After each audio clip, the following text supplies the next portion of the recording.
और मैं आपके लिए MKDR क्लासेज की ओर से भारत का संविधान के अध्ययन कराने जा रहा हूँ। भारत के संविधान के अध्ययन की बात करेंगे तो मैंने आपके लिए सबसे पहले भाग 1, भाग 2 और भाग 3 पूरे कंप्लीट करा दिए। इसके बाद हम भाग 4 की बात कर रहे हैं।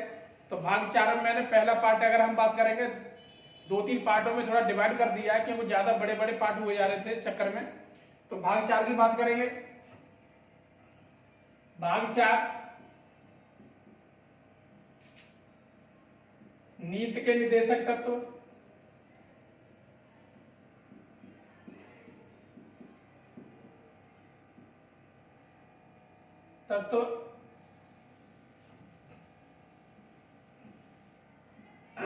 इसके बाद में अगर हम बात करेंगे, इसमें से मैंने अनुच्छेद 40 तक करा दिए। इसके बाद में अगर हम बात करते हैं अनुच्छेद 41, तो अनुच्छेद 41 की बात करेंगे।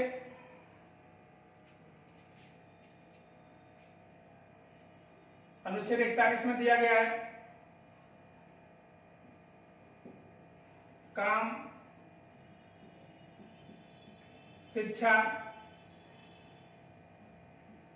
कुछ मामलों में सहायता, कुछ मामलों में सहायता।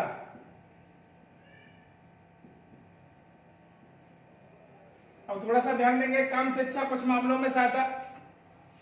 जैसे अगर हम बात करेंगे, आपने देखा होगा जो वृद्धों को शिक्षा दी जाती थी, अगर हम संघ मित्र जो चलाता वृद्धों को शिक्षा दी जाती थी, वो अनुच्छेद 41 के अंतर्गत दी जाती थी। इसके बाद में अगर हम बात करेंगे, काम की बात करेंगे, तो जैसे आपने देखा होगा जो काम हुआ, यानी इसका मतलब ये था जैसे छोटे छोटे काम सिखाना, वो कंडीशन इसी के अंतर्गत दी जाती थी और कुछ मामलों में सहायता भी दी जाती थी। अगर हम इसकी बात करेंगे, जो सहायता थी वो लोक सहायता थी। कुछ मामलों में सहायता थी, वो कौन सी सहायता थी? लोक सहायता प्रदान की जाती थी। ठीक है ना, यानी सभी के लिए बराबर बराबर सहायता की जाती थी। इसके बाद हम बात करेंगे अनुच्छेद 42। अनुच्छेद 42 की बात करेंगे तो अनुच्छेद 42 में मनोचित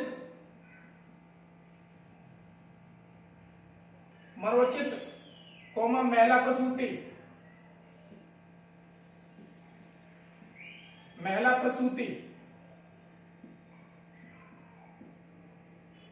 अब इसमें अगर हम बात करेंगे, देखो अनुच्छेद इसमें दिया गया था मनोचित, यानी मन के द्वारा उचित कार्य। अब इसमें करेंगे महिला प्रसूति दिया गया, तो महिला प्रसूति में इसमें यह कंडीशन दी गई थी कि जो माँ जब कोई भी स्त्री महिला जब माँ बनती यानी प्रेग्नेंट होती, तो उसके लिए क्या कर दिया जाता था? अवकाश नहीं मिलता था। उसके बाद में इसी अनुच्छेद के अंतर्गत उसे अवकाश दिया गया, यानी 6 महीने का अवकाश, जिसमें अगर महिला जब गर्भवती होती है तो जब 7 महीने की हो जाती है, 3 महीने पहले का अवकाश होगा, 3 महीने बाद का अवकाश। जब ये अवकाश दिया जाने लगा महिलाओं के लिए, तो उसमें क्या हुआ, एक पुरुष ने बार बार विवाद कर दिया, यानी उसने ये मामला कोर्ट में लेके गया। उसने कहा कि राज्य क्या करता है, राज्य महिलाओं के लिए तो छुट्टी दे रहा है, लेकिन पुरुष के लिए छुट्टी क्यों नहीं दे रहा? उसके बाद में क्या हुआ, महिलाओं के लिए 6 माह किया गया,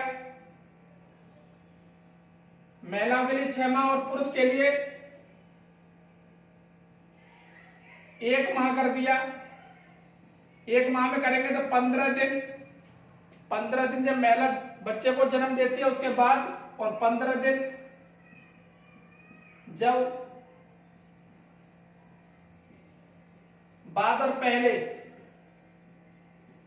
यानी 15 दिन पहले जब माँ यानी कोई भी महिला जब बच्चे को जन्म देती है तो उसके 15 दिन पहले उसको अवकाश मिलेगा और 15 दिन बाद तक अवकाश मिलेगा, यानी उसके लिए केवल 1 माह के लिए अवकाश मिलेगा। उसके बाद हम बात करते हैं महिला के लिए, तो महिला के लिए 6 माह के लिए अवकाश है। और 6 माह के अवकाश की बात करेंगे तो इसमें 3 माह पहले के लिए और उसके बाद 3 माह बाद, 3 माह बाद के लिए, यानी दोनों मिलाकर कितने होते हैं? 6 माह हो जाते हैं। इसके बाद में अगर हम बात करेंगे अनुच्छेद 43, इसमें एक और कंडीशन है, जैसे कौन से राज्य में 7 माह के लिए अवकाश दिया जाता है। तो देखो केरल एक ऐसा राज्य है,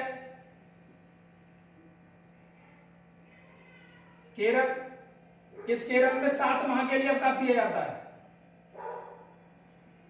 7 माह। अब 7 माह की बात करेंगे तो 3 माह पहले के लिए और उसके बाद में 4 माह बाद, आपने देखा होगा 3 माह में बच्चा इस तरह परफेक्ट नहीं हो पाता कि माँ उसे घर पर छोड़ जाए उसके बाद में जाकर के नौकरी करे, ऐसा नहीं हो पाता। इस वजह से उसने 4 माह दे दिए। और इसमें अगर हम बात करेंगे अन्य राज्यों में कितना है, 6 माह है। इसके बाद हम बात करते हैं अनुच्छेद, इसके बाद में अनुच्छेद 43,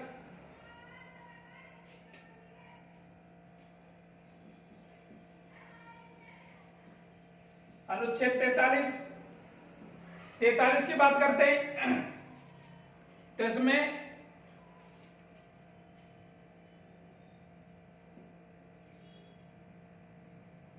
काम के बदले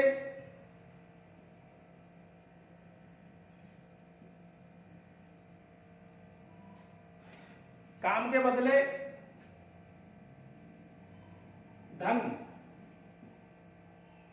इसका मतलब ये है जब भी कोई कार्य किया जाएगा तो उसके बदले क्या देना होगा, उतना ही धन देना होगा। जैसे पहले क्या होता था, पहले जितना कार्य कराया जाएगा, जैसे अगर 8 घंटे के लिए कार्य होगा तो 8 घंटे में ही धन प्राप्त होगा, उतना ही धन प्राप्त होगा।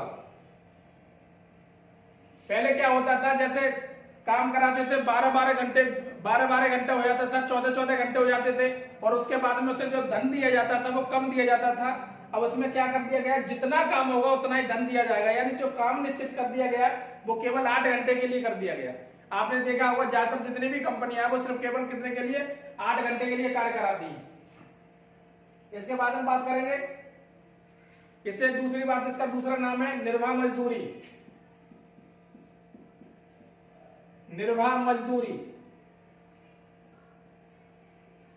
इसका दूसरा नाम है निर्वाह मजदूरी। ज्यादातर पूछता था निर्वाह मजदूरी के मामले में पूछेगा, यानी जितना हम काम करेंगे उतना ही हमें क्या चाहिए, कार चाहिए, यानी धन चाहिए उतना ही। इसके बाद हम बात करेंगे अनुच्छेद 43 का में डाल दिया गया 43 खा।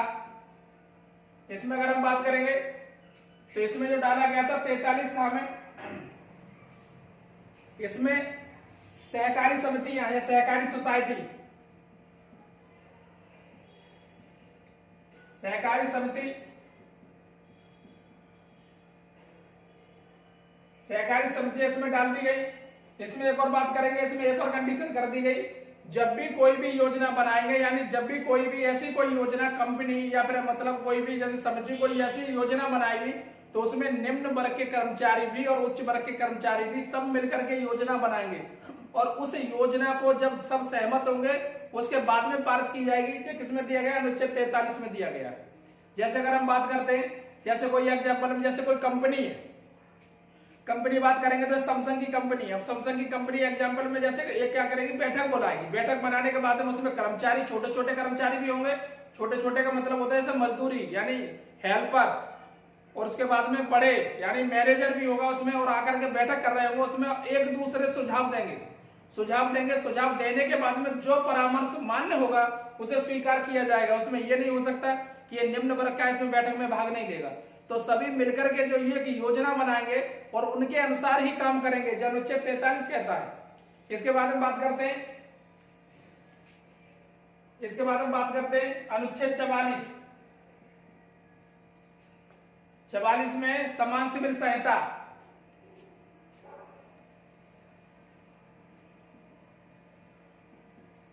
समान सिविल संहिता,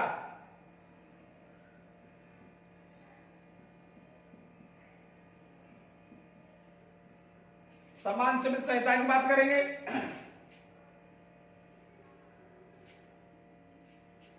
तो इसमें क्या होगा, इसमें कंडीशन होती है समान सिविल संहिता में सभी के लिए समान जो न्याय होगा, सभी के लिए समान समान दिया जाएगा। इसमें दिया जाता था, जैसे दिया जाता है इसमें शादी, उसके बाद में तलाक, तलाक के बाद हम बात करेंगे गोद, ये चीज सभी समान सिविल संहिता में दी गई है। अब देखो अगर हम शादी की बात करेंगे तो पहले क्या होता था, मम्मी पापा जाते और शादी तय करके चले जाते, तो उसके बाद में कहते थे जब भी लड़के को पसंद नहीं आती थी उसके बाद में ये कह देते थे करे नहीं दब ढके सही लगेगी, यानी मुंह ढकेगी स्त्री तो सही लगेगी, ये कंडीशन होती थी। और उसके कुछ समय बाद में बहसबाजी होती और फिर क्या हो जाता तलाक। तो ऐसी कंडीशन शादी में ये कर दी गई। अब क्या करेंगे, यानी जो शादी कर रहा है वो और जो लड़की शादी कर रही है, जो लड़का शादी कर रहा है, वो आपस में सहमत हैं अथवा नहीं है। जब सहमत होंगे तभी शादी होगी। इसके बाद में अगर हम बात करते हैं सहमति, यानी लड़का लड़की के दोनों की सहमति से शादी होगी। उसके बाद में बात करते हैं तलाक। तलाक भी न्यायालय जब ही देगा जब दोनों की सहमति होगी। उसमें ऐसा नहीं हो सकता कि लड़का चाह रहा है कि साहब मैं नहीं छोड़ूंगा इसे, लड़की करी नहीं मुझे नहीं रहना इसके साथ में, तो उसमें ऐसा हो जाए तलाक हो जाए, ऐसा इम्पॉसिबल है, ऐसा नहीं हो सकता। कोर्ट क्या करेगा, उसे मना कर देगा, ये कह देगा साहब ऐसा करो आपस में तनख्वाह बांध लो, शादी इसमें तलाक नहीं हो सकता। जब दोनों पक्ष उसमें स्वीकार कर लेंगे कि हमें तलाक चाहिए तो तलाक हो सकता है। अगर इसमें बाई चांस कभी कभी ऐसा होता है कि लड़का ये कहता है कि साहब मैं नहीं रखना चाहता, लड़की कहता है कि लड़की ये कह रही है कि मैं रहना चाह रही हूं, तो ऐसी कंडीशन में आकर के क्या होगा, लड़की के लिए जो रुपए आते हैं उसका 50% लड़की को देना होगा, यानी लड़की रहेगी तो लेकिन 50% देना होगा। ये कंडीशन किसमें होती है, तलाक में। इसके बाद हम बात करते हैं गोद। पहले क्या होता था गोद में, पहले ये कंडीशन आती थी जब भी गोद हुआ करता, गोद लिया करते थे तो वो लोग क्या करते थे, जाते जाने के बाद उसे गोद लेते और गोद लेने के बाद उसे क्या करते थे, बेच देते थे। बड़ी समस्या उत्पन्न हो रही थी। कभी कभी अनाथालय गए, वहां से ले आए बच्चे के लिए, फिर उसके बाद में बेच दिया, फिर कई कंडीशन ऐसी बहुत सारी कंडीशन होती थी। तो इस कंडीशन को दूर करने के लिए गवर्नमेंट ने क्या कर दिया, जब भी किसी बच्चे को गोद लेंगे तो उसे रजिस्ट्रेशन कराना होगा, और जब रजिस्ट्रेशन के बाद में समय समय पर उसे बार बार चेक किया जाएगा जब तक कि वो 18 वर्ष का नहीं हो जाता। जैसे ही वो 18 वर्ष का हो जाएगा उसे चेक करना बंद कर दिया जाएगा, इसका मतलब वो वयस्क हो गया, उसके बाद वो अपनी मर्जी से सब कुछ कर सकता है। यानी 18 साल से पहले क्या करना होगा, बार बार उसे प्रशासन जाकर के चेक करेगा। तो इसका मतलब यह है गोद जब भी लेंगे तो प्रशासन की देखरेख में होगा। यह आपके लिए अनुच्छेद 44 समान सिविल संहिता या नागरिक समान सिविल संहिता भी कहते हैं इसे, नागरिक समान सिविल संहिता। इसके बाद हम बात करते हैं अनुच्छेद 45। अनुच्छेद 45 की बात करेंगे।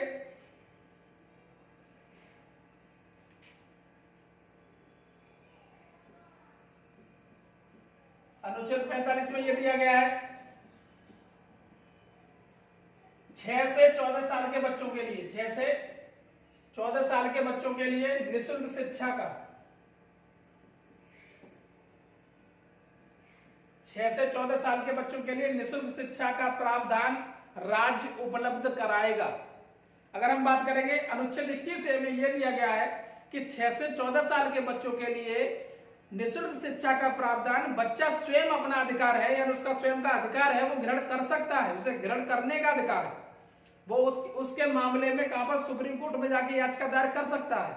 और अनुच्छेद 45 में यह दिया गया है कि राज्य स्वयं क्या कराएगा, 6 से 14 साल के बच्चों के लिए स्वयं उसे निःशुल्क शिक्षा का प्रावधान, निःशुल्क शिक्षा उपलब्ध कराएगा।